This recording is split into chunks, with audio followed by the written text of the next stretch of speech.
El 29 de octubre, los magistrados de la Corte de Constitucionalidad le otorgaron un amparo provisional al diputado del Congreso de la República, Becker Chocoj, en el cual se le ordenó a la Corte Suprema de Justicia sesionar todos los días hasta lograr la elección del presidente del organismo judicial. Tras 15 intentos, los togados del Palacio de Justicia no logran acuerdos o consensos para elegir al presidente judicial para el periodo 2024-2025. El presidente de la CC, Néstor Vázquez, dijo que el expediente continúa en estudio y esperan que se cumpla lo resuelto en el amparo provisional. Por lo mismo que estamos conociendo ese asunto, no puedo externar una opinión al respecto. Como usted muy bien lo indicó, pues resolvimos en cuanto a otorgar un amparo provisional, ya fue notificado a la Corte Suprema de Justicia, ellos deben de proceder conforme lo indicado pues en dicha resolución. ¿Han entrado nuevos recursos en torno a ese tema? Por el momento no hay ninguna otra acción constitucional por ese asunto. El diputado Becker Chocoj advirtió que si los magistrados del Palacio de Justicia no eligen al presidente del organismo judicial, pedirá a la CC la debida ejecutoria del amparo provisional.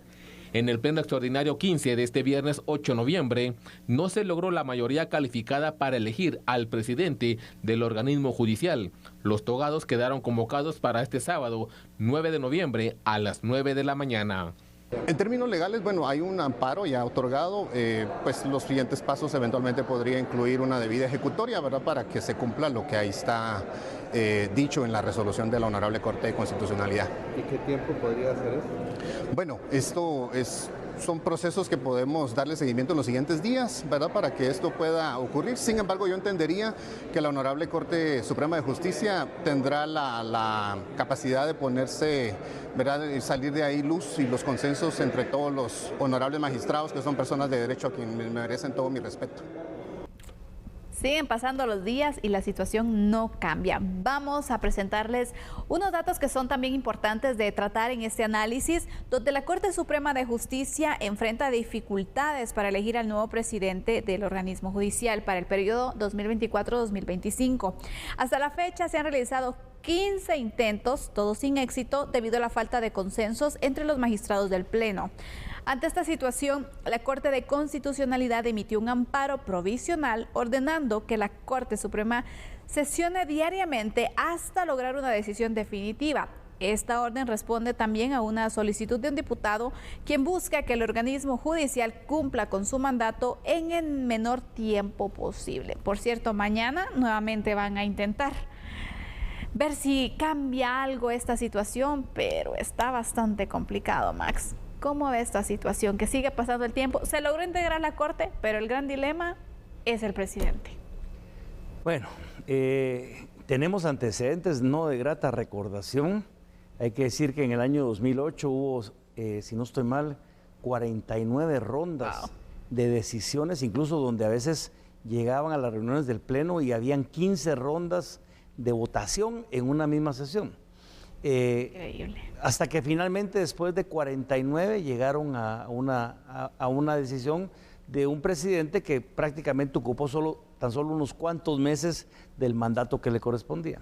Pero se volvió a repetir en el 2013, porque esta vez fueron 56.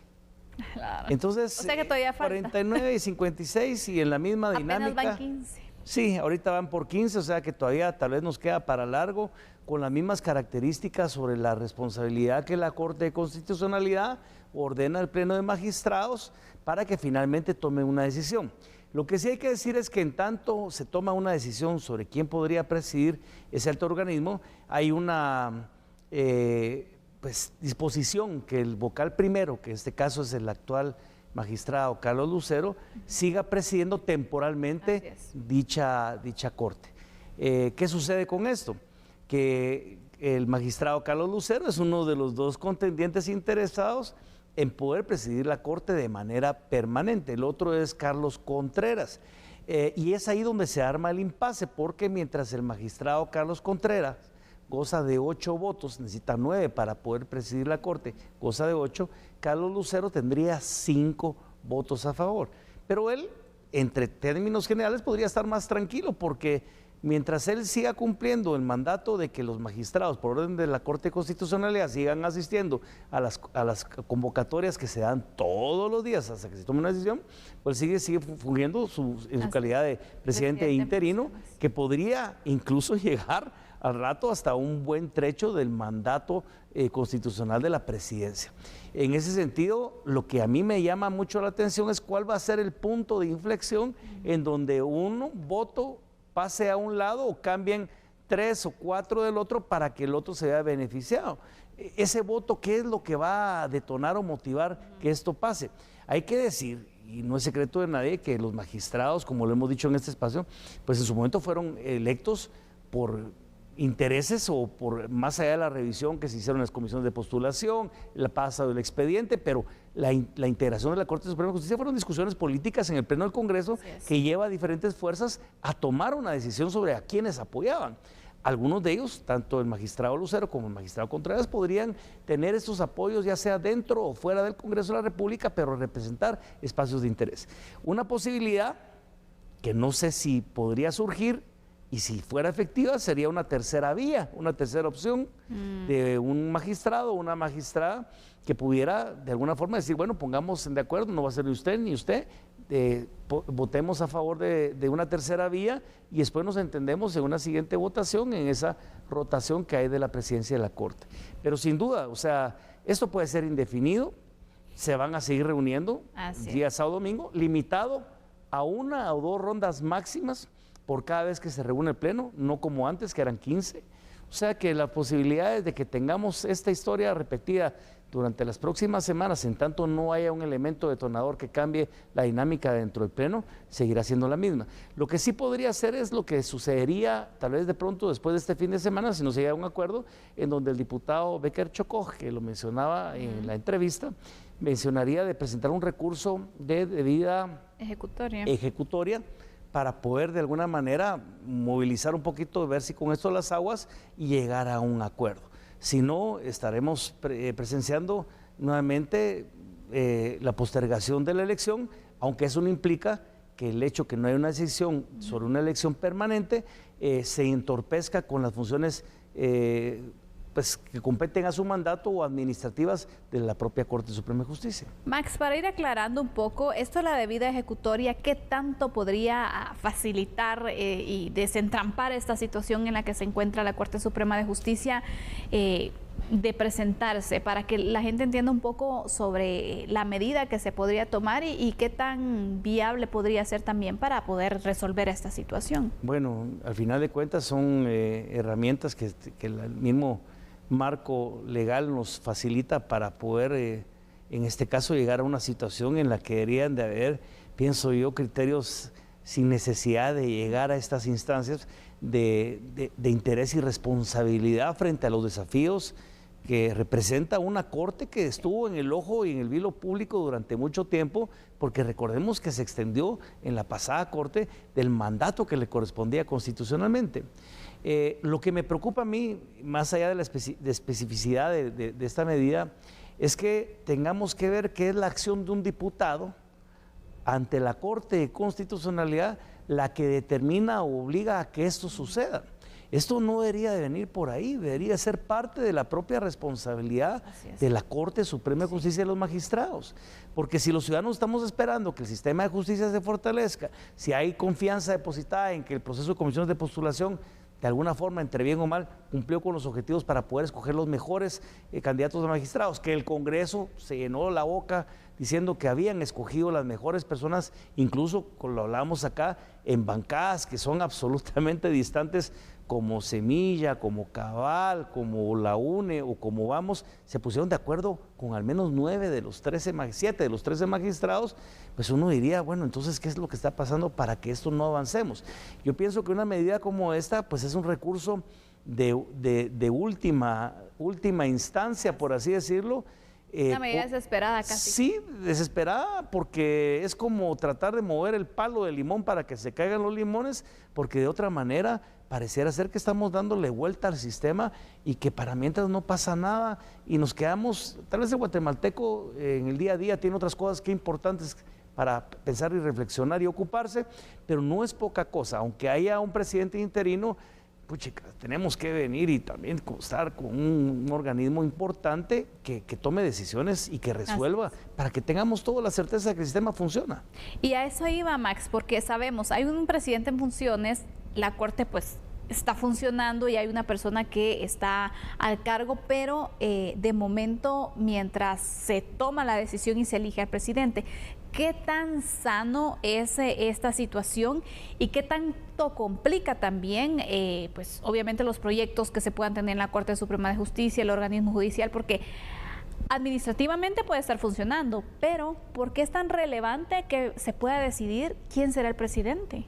Bueno, esa es una buena pregunta. No soy un experto en el tema, pero sí podría decir de que incluso entendería yo que hay propuestas programáticas dentro de, o debería ser así cada uno de los magistrados cuando presentaron su solicitud para poder ser considerados, incluso a las diferentes bancadas, de cuáles sean sus planes de trabajo, por lo menos en su entender, dentro de la magistratura, para poder mejorar, fortalecer, expandir las capacidades del propio organismo judicial en las diferentes adjudicaturas. Y me imagino que en gran medida, aunque se continúa administrativamente trabajando, pues habrán algunas que son parte de los tintes particulares de cada uno de los magistrados en su ejercicio de la presidencia rotativa, para poder venir y llegar y decir, bueno, este es mi legado que quiero yo presentar al organismo judicial. Deberían de ser todos un poquito en la misma línea sobre lo que se pretende, que es el fortalecimiento y al final de cuentas la búsqueda de esta justicia pronta, independiente, que los guatemaltecos estamos exigiendo. Pero yo creo que el no tener un presidente electo y seguir en este juego de impasse entre 8 y 5, pues al final de cuentas sí, uno cree que no, pero toma medida y toma también consecuencia frente a la estabilidad que uno quisiera de la institucionalidad política y democrática, en este caso de justicia del país. Es un mensaje que incluso lo trasladamos a las intenciones que hay de atracción de inversión, y uno de los elementos fundamentales dentro de la lista de chequeo que hace un inversionista es ver cuál es la certeza jurídica y la estabilidad de las instituciones como esta, que son las que van a garantizar el respeto a la propiedad privada, el cumplimiento de esta justicia como tal, el respeto al Estado de Derecho, etcétera. Y es ahí donde uno se queda en el aire. No es una buena reflexión. Sin duda necesitamos que los tres organismos del Estado estén plenamente integrados en función de las necesidades de esta democracia, a veces golpeada, lastimada por las propias decisiones, a veces de los que presiden estos organismos y que ponen en duda a un gran segmento de la población. Lo acabamos de ver en Estados Unidos, cómo cambiaron las dinámicas del voto, y aquí de pronto preocupa que cuando la gente ve que esto pasa, empiezan algunos a considerar que eso es inaceptable, debería ser muy peligroso, que la autocracia podría ser una ruta o una vía ante la falta de decisión institucional y democrática del país. Ahí no debemos llegar a ese punto jamás, pero es parte de esas necesidades, y por eso digo, no es tanto en lo material o en lo tangible, pero sí sobre los propósitos que tenemos como país y como institucionalidad, el poder salvar estos obstáculos que no tienen sentido. Así que mañana un nuevo intento se logrará en el intento número 16. ¿Qué pasará? Usted esté pendiente siempre de las noticias y las emisiones de fin de semana de TN23, porque le estaremos dando seguimiento. Con esto cerramos el análisis. Max, gracias por acompañarnos. Qué gusto poder compartir contigo este espacio, y bueno, te deseo ya un buen fin de semana. Muchísimas gracias, igualmente Sandy, y a ustedes de la audiencia de La Medida, un fuerte abrazo y también un feliz fin de semana para todos. Vamos a hacer una pausa, regresamos enseguida.